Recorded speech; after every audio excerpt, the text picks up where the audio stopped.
Welcome to the Banker Lamp. Please enjoy the video. You begin by opening an elevated command prompt. Type cmd, right-click, run as administrator, and accept UAC. Once done, run sfc/scano. This scans protected Windows files and repairs corrupted copies from the component store. You do this first because file integrity must be confirmed before deeper image repairs. Make sure to record any recent installs or updates so you can revert later if needed. This prevents confusing a repair with a recent configuration change.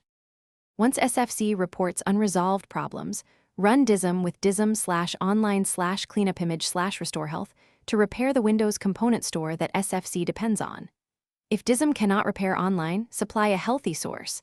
Mount a matching Windows ISO and add /source /install. WIM.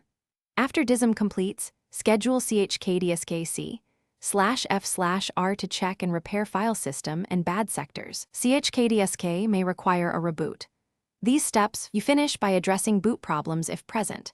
From an elevated prompt in recovery, run bootrec/fixmber, bootrec/fixboot, and bootrec/rebuild to restore boot configuration. Once done, reboot into normal Windows, rerun sfc/scano to confirm, and inspect %windir%bec/logs, /cbs, and dism logs for details. If Windows still fails to boot or services are unstable, enter safe mode or apply a system image restore. That is your primary troubleshooting tip when command repairs do not resolve the issue.